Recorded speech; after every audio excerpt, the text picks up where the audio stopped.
네, 우리 여고 예배신 여러분들 진심으로 사랑을 축복합니다. 여러분, 오늘 말씀의 제목이 유앙겔리온, 즉 복음입니다. 다시 말해서 반가운 소식이고 복된 소식입니다. 그런데 문제는 그럼에도 불구하고 정작 성도들은 이 복음이 정확히 무엇을 말하는지 아는 사람은 그리 많지 않다는 겁니다. 어떻게 보면 복음이 무엇인지 모르면서 복음을 전하고 있는 것과 같다라고 말할 수가 있는 것입니다. 여러분, 첫 시간에도 말씀을 드렸지만 로마서는 복음 중에 복음입니다. 다시 말해 로마서는 복음의 진수를 보여주고 있다 해도 과언이 아니라는 겁니다. 왜냐하면 로마서 전체가 바로 이 복음이 무엇인지 우리에게 명확하게 보여주고 있기 때문입니다. 그래서 로마서 1장 1절 말씀에서 바울은 자신을 소개할 때에도 자신은 하나님의 복음을 위하여 택정함을 입은 사람이라고 분명하게 밝히고 있다는 것입니다.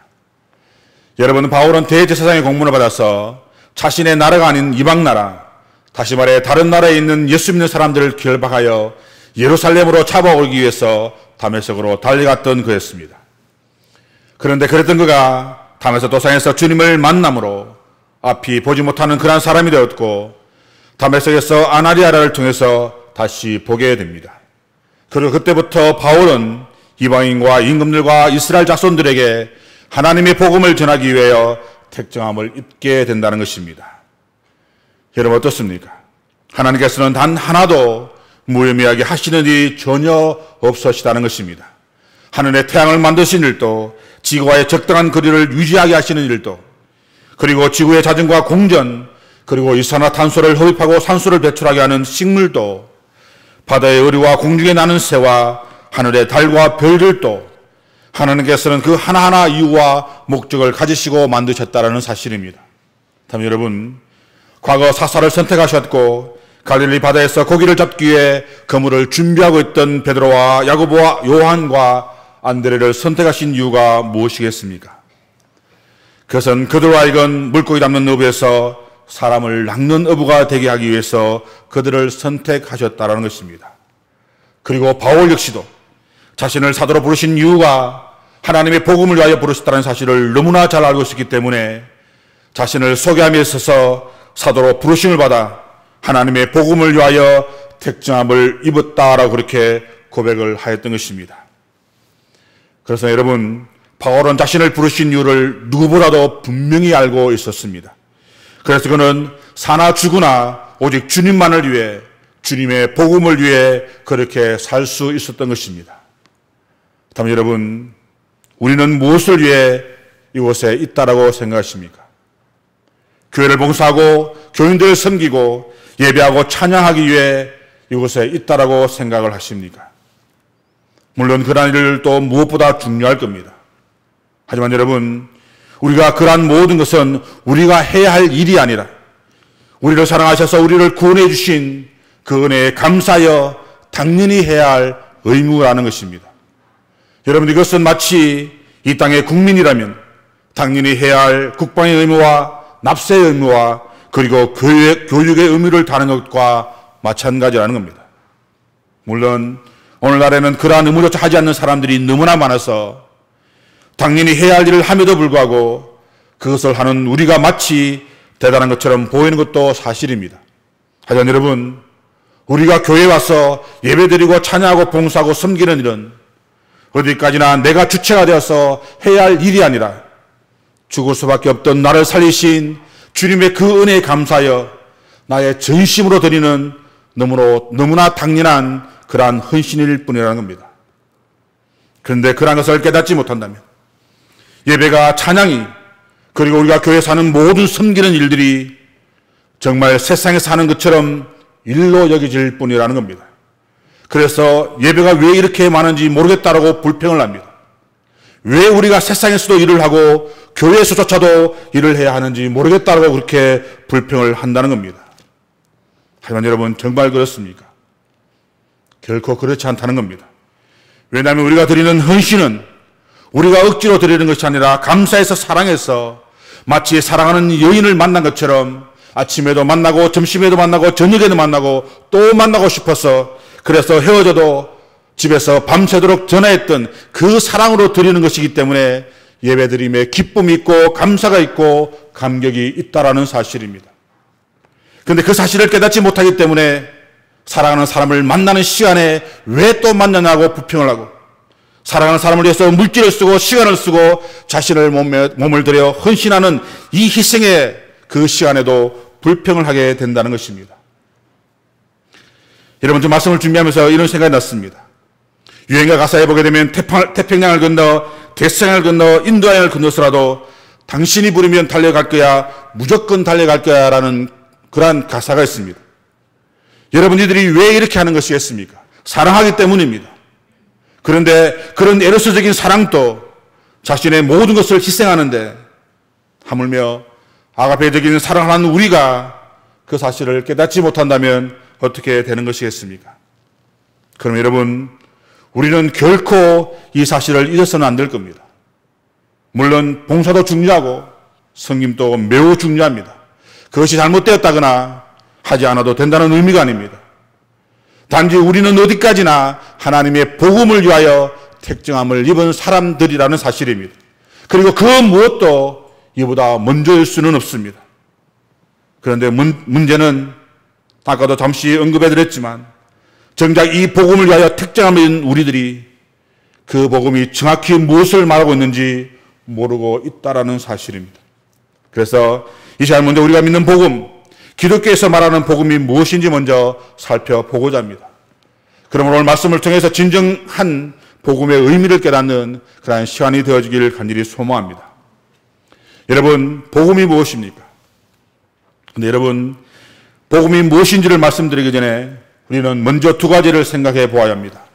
그 첫 번째가 바로 이 복음은 그냥 복음이 아니라 하나님의 복음이라는 사실입니다. 여러분, 복음이 무엇입니까? 복음은 한마디로 좋은 소식입니다. 굿뉴스. 그것이 바로 복음입니다.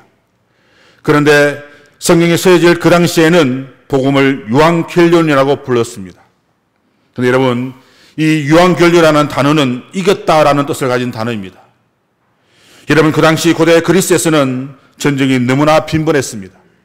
그래서 전쟁을 하는 국가나 개인은 전쟁에서 이기고 지는 것이 자신들의 생사와 존망이 걸린 그러한 일이기 때문에 전쟁이 일어나게 되면 모든 사람이 집에 있으나 안전한 대피 장소에서 가슴을 졸이며 오직 승리의 소식만을 기다리게 된다는 것입니다. 그런데 그때 저 멀리에서 들려오는 소리가 유앙겔리온, 다시 말해 이겼다라는 소리를 듣게 된다면 어떻게 되는 것이겠습니까? 그 소리는 그 무엇과도 바꿀 수 없는 가슴 벅찬 감격과 기쁨을 주기에 충분한 소리가 된다는 겁니다. 그래서 마치 우리나라가 광복을 맞이했을 때처럼 사람들은 거리로 쏟아나왔고 주체할 수 없는 그러한 감격으로 환호성을 지르며 축제를 벌이게 되는 것입니다. 그리고 그때 외쳤던 소리가 바로 유앙겔리온입니다. 그런데 그것을 신약의 제자들이 예수 그리스도 안에서 나타나시는 하나님의 구원 역사를 이야기할 때 그렇게 불렀던 것입니다. 다시 말해 복음은 영적인 측면에서도 신앙적인 측면에서도 주님께서 이기신, 주님께서 승리하신 성전보라 할 수 있다는 겁니다. 여러분, 구체적으로 주님께서 무엇을 이기신 것이겠습니까? 그리고 어떤 싸움에서 승리하셨기에 제자들은 그렇게 부르신 것이겠습니까? 그것이 바로 사탄과의 영적 싸움이었고 사탄이 쏘는 죄와 사망의 권세에서 승리를 하셨기 때문입니다. 그래서 인류는 사탄의 권세, 죄와 사망의 권세로부터 완전히 해방이 되었던 것입니다. 그래서 바울은 바로 이 승리의 기쁜 소식을 전하기 위해 사도로 부르심을 받았고 택정함을 입었다라고 그렇게 말을 하고 있다라는 것입니다. 그래서 여러분, 그리스도의 승리는 단순한 관념적이고 초월적이며 신비한 이야기가 아닙니다. 그리스도의 승리는 지금도 우리 안에서 일어나고 있는 실제적인 그러한 일이라는 사실입니다. 여러분, 고대 근동에서 전쟁이 일어나게 되면 또 그 전쟁에서 패한 도시나 나라의 왕들과 백성들은 모두가 다 한순간에 그들의 노예가 되어야만 했습니다. 그리고 자신들이 가지고 있던 모든 것을 다 빼앗겨야 했고 계속해서 어쩌면 영원히 비참한 노예의 삶을 살아야만 했다는 것입니다. 네, 여러분, 이것은 사탄과의 영적 싸움에서도 마찬가지입니다. 예를 들어서 사탄과의 영적 싸움에서 패배한 아담은 어떻게 되었습니까? 자기가 가지고 있던 이전의 모든 것을 다 빼앗게 했고 비참한 죄의 노예로 사탄의 노예가 되고 말았다는 겁니다. 근데 여러분 어디 그뿐이겠습니까? 그로 인해 모든 인류는 이전의 모든 영광을 잊어버렸고 죄의 종로로 타며 지금 이 순간에도 죄의 마성에 붙들려서 자신이 원하든 원치 않든 죄를 지으며 그렇게 살아가고 있다는 겁니다. 문제는 우리 믿음의 성도들조차도 계속해서 이러한 영적 싸움을 지금도 하고 있다는 사실입니다. 왜냐하면 사탄은 지금 이 순간도 우는 사자같이 두루다니며 삼킬자를 찾고 있기 때문입니다. 그럼 여러분, 우리가 한시도 깨어있지 않는다면, 우리가 한시도 주님 앞에 바로 서 있지 않는다면 우리들은 언제든지 사탄의 먹잇감이 될 수 있다는 사실입니다. 그럼 여러분, 그러한 정체성을 깨닫고 늘 깨어 승리하는 삶을 살아가시는 여러분의 삶이 되어지길 소망합니다. 다음 여러분, 이 복음의 기원, 다시 말해 복음의 주체는 누구여야 하는 것이겠습니까? 그분이 바로 하나님이십니다. 다시 말해 진정한 좋은 소식은 하나님에게서 나온다는 사실입니다. 다시 말해 하나님이 계획하시고 하나님께서 준비하시고 하나님께서 이루하시고 하나님께서 완성해 가시는 구원사역, 그것이 바로 복음이라는 겁니다. 그러면 여기서 말하는 기쁜 소식은 세상에 주는 소식이 아니라 하나님께서 주시는 그러한 소식입니다. 그런데 우리는 아직까지 우리의 관심이 자녀들이 서울에 있는 좋은 대학에 들어가고 좋은 직장을 가고 시집가고 장하고 아들, 딸 낳는 그러한 소식에만 관심을 가진다는 겁니다. 물론 그것 또한 좋은 소식이면 틀림이 없습니다. 하지만 그것은 어디까지나 영원할 수 없으며 세상에 주는, 사람이 주는 그러한 좋은 소식일 뿐이라는 겁니다. 그럼 여러분, 우리의 관심은 그러한 세상의 소식이 아니라 복음 중에 복음이며 소식 중에 최고의 소식인 하나님의 복음에 집중되어야 한다는 것입니다. 그리고 두 번째는 기독교 복음은 하나님께서 선지자를 통해서 미리 약속하신 복음이라는 겁니다. 이런 무슨 소리가 하면 하나님의 복음은 하나님이신 예수 그리스도께서 이 땅에 오심으로 비로소 시작된 것이 아니라 이미 구약을 통해 약속하신 그 약속에 따라서 우리에게 주셨다라는 것입니다. 여러분, 하나님이 어떤 분이십니까? 여러분, 하나님이 어떻게 사역하시는 분이십니까? 물론 하나님께서 사역에 대해서는 여러모로 말을 할 수가 있을 겁니다. 하지만 그 중에 가장 두드러진 특징 중에 하나가 바로 어떤 일을 하시기 전에 자기의 종, 다시 말해 선지자들을 통해서 미리 알리신다는 겁니다. 그 대표적인 사례가 바로 소돔과 고모라의 멸망일 겁니다. 여러분, 창세기에 보게 되면 그 일을 행하시기 전 하나님께서 뭐라고 말씀하셨습니까? 나의 하려는 것을 아브라함에게 숨기겠느냐라고 말합니다.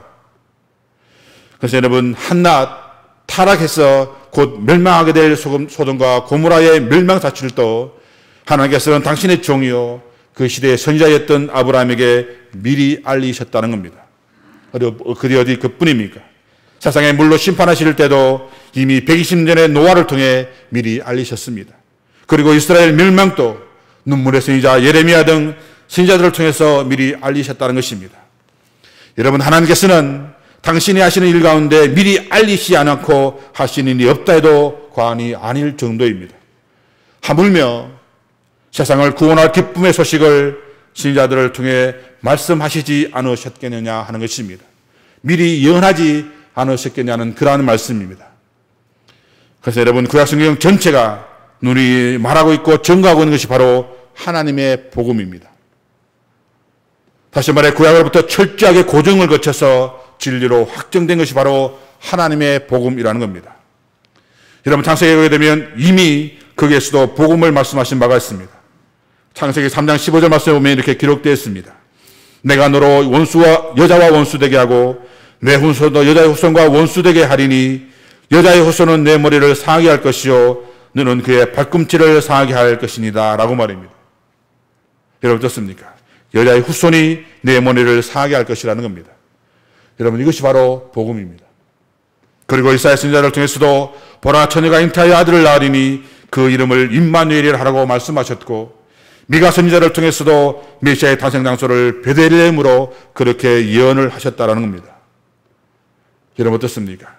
복음은 어느 날 갑자기 우리에게 뚝 떨어진 것이 아니라 이미 태초부터 선지자들을 통해서 미리 계시되었으며 예언적으로 주어졌던 것을 따라서 때가 되어서 명확하게 나타난 것이라는 것입니다.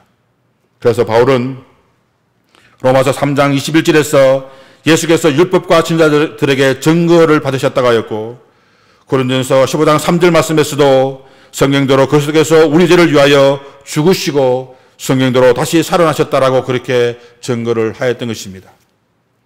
그런가 하면 여러분, 예수님께서도 엠마오로 가는 자들에게 나타나셔서 내가 부활한 예수다라고 그렇게 말씀하지 않으시고, 모세와 및 모든 선지자들의 글로 시작해서 모든 성경의 선바 자기에 관하여 관한 것을 자세히 설명하심으로 그들로 당신이 부활하신 예수님인 것을 깨닫게 하셨다는 것입니다.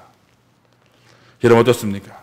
이와 같이 복음은 이미 창세 때부터 약속하신 것이고 선지자들을 통해서 시대마다 계속적으로 약속해 오신 그러한 말씀이라는 겁니다. 그래서 초대교회 당시의 성도들은 구약 성경을 참으로 열심히 읽었습니다. 아니, 읽은 정도가 아니라 열심히 배우고 연구했습니다. 한 가지 예로 디모데후서 3장 15절 상반절 말씀에 보면 이렇게 기록되어 있습니다. 내가 어려서부터 성경을 알았나니. 여러분, 디모데를 향한 바울이 했던 말입니다. 내가 어려서부터 성경을 알았다는 겁니다. 참 여러분, 여기서 말하는 이 성경이 어떤 성경을 말하는 것이겠습니까? 구약이겠습니까? 아니면 신약 성경이겠습니까? 당연히 구약입니다. 왜냐하면 디모데후서를 기록할 당시에는 신약이라는 단어가 태동하기 훨씬 전이었고, 그런 의미에서 신약과 나누어 기록되어지는 구약이라는 말도 존재하지 않았다는 것입니다. 그래서 그 당시에 성경은 그냥 구약의 말씀인 성경만 존재했던 것입니다. 그래서 내가 어려서부터 성경을 알았나니라고 할 때 이 성경은 구약 성경을 말하는 것이고, 그 다음에 계속해서 바울은 이렇게 이야기합니다. 이 성경은 너희 너로 하여금 그리스도 예수 안에 있는 믿음으로 말미암아 구원에 이르는 지혜가 있게 하였다라고 말입니다. 다시 말해 그들 모두는 구약 성경을 읽고 복음을 이해했고 복음의 진수가 무엇인지 알게 되었다라는 겁니다. 그럼 여러분, 우리도 성경을 읽을 때 열심히 읽어야 합니다. 그리고 성경을 배우되 정말 참 진리가 무엇인지 연구하고 또 연구함으로 복음의 진수를 깨닫는 우리의 삶이 되어야 한다는 것입니다. 그리고 그렇게 할 때만이 우리가 전하는 복음이 무엇인지를 깨닫게 될 것입니다. 다음 여러분, 이제 본격적으로 하나님의 복음이 무엇인지를 한번 살펴보도록 하겠습니다. 결론부터 말씀드린다면 2절 말씀에 있는 그의 아들에 관하여, 그리고 3절 말씀에서도 있는 그의 아들에 관하여가 바로 복음입니다. 다시 말해 복음의 핵심이 그의 아들, 즉 하나님의 아들이신 예수 그리스도이시라는 겁니다. 다시 말해 복음이 없는 기독교가 존재할 수 없는 것처럼 예수가 없는 복음 또한 존재할 수 없다라는 것입니다. 그래서 마가복음 1장 1절 말씀에서도 하나님의 아들 예수 그리스도의 복음의 시작이라고 분명하게 말씀하고 있다는 것입니다. 그래서 여러분, 예수 그리스도가 복음입니다. 여러분, 예수님께서 당신을 가르쳐 산떡이니 사람이 그것을 먹으면 영원히 살 것이라고 그렇게 말씀을 하셨습니다. 또한 자신은 양의 물이니 누구든지 자신으로 말미암아 들어가면 구원을 얻을 수 있을 것이라고 말씀을 하셨습니다. 다시 말해 예수 그리스도를 통해 우리에게 영원한 생명이 주어진다는 겁니다. 그러니 이보다 더 크고 기쁜 소식이 어디에 있는 것이겠습니까?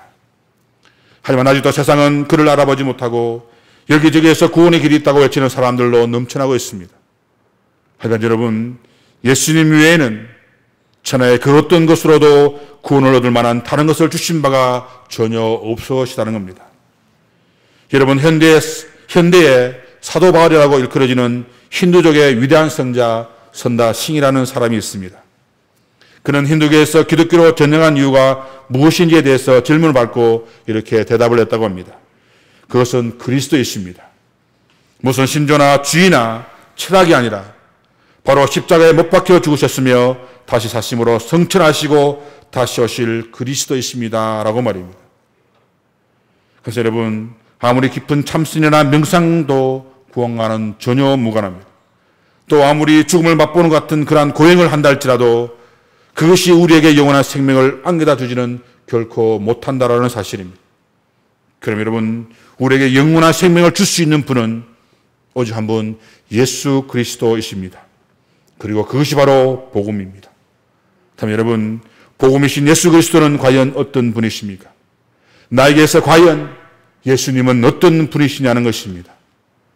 여러분, 우리는 입을 닫고 귀가 닳도록 듣고 알고 말하고 있는 분이 바로 예수 그리스도일 것입니다. 하지만 정작 당신에게 예수 그리스도는 어떤 분이십니까? 라는 그러한 느닷없는 질문을 던진다면 나에게 예수는 이런 분입니다 라고 확실하게 대답할 분은 그리 많지 않다라는 사실입니다. 그런데 베드로는 이렇게 우리에게 말합니다. 내 속에 있는 소망에 관한 이유를 묻는 자에게는 대답할 것을 항상 준비하라고 말입니다. 그래서 그것을 항상 준비하고 있던 베드로는 너희는 나를 누구라느냐 라고 물으시는 주님의 무릎에 주는 그리스도시요 살아계신 하나님의 아들입니다 라고 자신 있게 고백을 할 수 있었던 것입니다.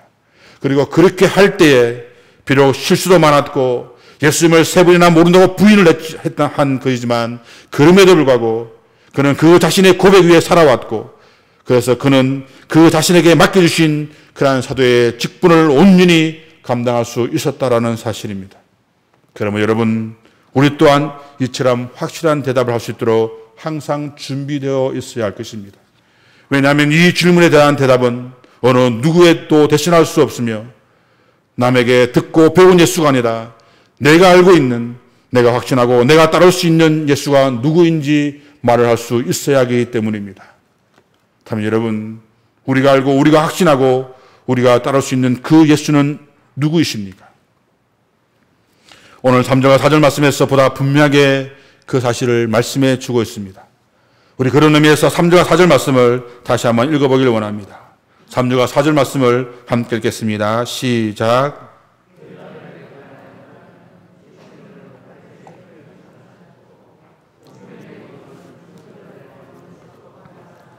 능력으로 하나님의 아들로 선포되었으니 곧 우리 주 예수 그리스도시니라. 아멘. 여러분 어떻습니까? 예수 그리스도는 하나님의 아들이시며 사람으로 태어나셨습니다. 여러분 3절 말씀해 보게 되면 그의 아들에 관하여 말하며 육신으로는 다윗의 혈통에서 나셨다라고 말합니다. 근데 여러분 사실 이 말씀은 못순덩어리의 말씀이라 할 수 있습니다. 왜냐하면 하나님의 아들이신 예수 그리스도는 삼위의 하나님 중에 한 분이시기 때문입니다. 다시 말해 창조주 하나님께서 창조물의 아들로 태어날 수 있는가 하는 겁니다. 결론부터 말씀드린다면 결코 태어나실 수 없으신 분입니다. 그런데 그런 하나님께서 사람으로 태어나셨다는 겁니다. 여러분 이것은 기적을 넘어서 인간의 상상으로는 도저히 이룰 수 없는 그런 놀라운 일이라는 겁니다. 그런데 빌립보서 2장 6절 말씀에 보면 이렇게 기록되어 있습니다. 오히려 자기를 비워 사람이 되셨다라고 말입니다. 다시 말해 근본은 하나님과 동등하신 그러한 분이시지만 다시 말해 하나님의 아버지의 영광과 권능과 똑같지만 그런데 그 모든 것을 다 내려놓으시고 육신을 입고 사람이 되셨다는 겁니다. 여러분 카프카가 쓴 변신이라는 소설이 있습니다. 그런데 그 내용을 살펴보면 이런 내용이 나옵니다. 어느 날 한 소년이 침대에서 눈을 떴는데 자기의 모습을 보고 깜짝 놀랐다는 것입니다. 왜냐하면 자기가 큰 벌레로 바뀌어져 있었기 때문이었습니다. 등은 마치 바퀴벌레의 등처럼 무슨 갑옷과 같은 딱딱하게 변해 있었고 배는 마치 배짱의 배처럼 볼록하게 튀어나와 있었고 다리는 가늘고 긴 여러 개의 다리로 방바닥을 기어다니고 있었기 때문입니다. 그러니 그가 받은 충격과 가족들이 받은 충격이 얼마나 컸겠습니까? 그런데 문제는 처음에는 그러한 모습을 보고 가족들이 동정을 하였지만 차츰 시간이 가면 갈수록 그를 더욱 멀리하게 되었고 심지어 정오하며 싫어하기까지 했다는 것입니다. 그러던 어느 날 아버지가 그를 보기 싫다고 화를 내며 그 아들에게 사과를 마구 던졌는데 그런데 그 중에 하나의 사과가 그만 불행하게도 그 아들의 등에 확 박혀 버렸다는 것입니다. 그래서 그 아들은 말할 수 없는 고통을 느껴야 했고 그 고통으로 인해서 아무것도 먹지 못했고 그 고통 가운데 서서히 죽어간다는 내용이 바로 변신이라는 소설입니다. 여러분 어떻습니까? 물론 그것은 그냥 소설에 지나지 않을 겁니다. 하지만 이 소설 같은 이야기가 창조주 하나님께서 피조로 된 인간의 몸을 입고 이 땅에 오신 것보다 더 이해가 되는 일이라면 여러분 어떻게 생각하십니까? 왜냐하면 소년이 벌레로 변신한 것은 어찌되었든 간에 피조물에서 피조물로 바뀐 그러한 사건일 뿐이기 때문입니다. 그런데 우리는 이해할 수 없다고, 그렇게 결코 될 수 없다라고 그렇게 이야기할 겁니다. 그런데 어떻게 된 일인지 창조주 하나님께서 창조물인 인간의 몸을 입고 이 땅에 오신 그러한 일은 너무나 당연한 일처럼 그렇게 받아들이고 있다는 겁니다. 하지만 여러분, 이 일은 소년이 별대로 변신한 것보다 훨씬 더, 아니 그보다 훨씬 더 가능성 제로의 일이라는 겁니다. 참 여러분, 왜 하나님께서 이처럼 말이 되지 않는 그러한 육체를 입으셔야 했는지 여러분들은 궁금하지 않으십니까? 왜 창조주 하나님께서, 전지전능하신 하나님께서 저렇게 낮고 천한 인간의 몸을 입으셔야 했는지 여러분들은 궁금하지 않으신가 하는 겁니다. 근데 여러분, 그 이유는 하나뿐입니다. 그것은 우리의 죄 때문입니다. 다시 말해 우리를 구원할 방법이 하나님께서 하나님과 우리 사이를 막고 있는 죄의 벽을 허물 그런 유일한 방법이 이 방법밖에 없기 때문에 하나님의 아들 예수 그리스도께서 도저히 있을 수 없는 방법을 통해서 이 땅에 인간의 몸을 입고 오셨다는 것입니다. 율법이 육신으로 말미암아 연역하여 할 수 없는 그것을 하나님은 하시나니 그 죄로 말미암아 자기 아들을 죄 있는 육체의 모양으로 보내어 육신의 죄를 정하사라고 말합니다. 여러분, 단 하나의 이유 때문입니다. 그것은 우리 죄 때문입니다. 그래서 여러분, 성자 하나님 예수 그리스도는 우리의 죄 때문에 낮고 빛이 난 인간의 모습으로 이 땅에 오셨습니다. 영원한 죽음의 골짜기에서 허덕이는 인생을 구원하기 위해 하늘의 모든 영광을 다 버리시고 이 땅에 오셨다라는 사실입니다. 여러분, 여러분들은 이 사랑이 느껴집니까? 가슴 저 깊은 곳에서 샘솟는 뜨거운 사랑이 여러분들은 느껴지시냐는 겁니다. 여러분, 우리가 만약 이 사랑을 느껴진다면 우리는 우리의 모든 것을 다 내려놓을 수가 있을 겁니다. 과거에 진부한 것도, 판에 박힌 그러한 신앙의 옛 모습도 과감히 던져버릴 수 있을 것입니다. 그럼 여러분, 다시 한번 예수님의 그 성육신 사건을 가슴 깊이 묵상하기를 원합니다. 나의 전부를 드려도 도저히 갚을 수 없는 그 사랑을 여러분 다시 한번 마음속 깊이 새기길 원합니다. 그리고 그렇게 함으로써 나의 나됨을 다 내려놓고 오직 주님의 영광만을 위해 살아가는 여러분의 삶이 되어지기를 소망합니다. 그리고 여러분, 예수님은 하나님의 아들이시지만 죽으셨다라는 사실입니다. 여러분, 이 또한 있을 수 없는 일입니다. 왜냐하면 예수님이 죽을 수 없는 분이기 때문입니다. 영원히 살아계신 분이고 불면의 하나님이시기 때문입니다. 그런데도 오늘 말씀 4장에 보면 이렇게 말합니다. 성결의 영으로 죽은 자들 가운데서라고 말입니다. 다시 말해 죽을 수도 없는 그분이 죽으셨다라는 사실입니다. 무엇 때문입니까? 왜 죽을 수 없는 그분이 죽으신 것이겠습니까?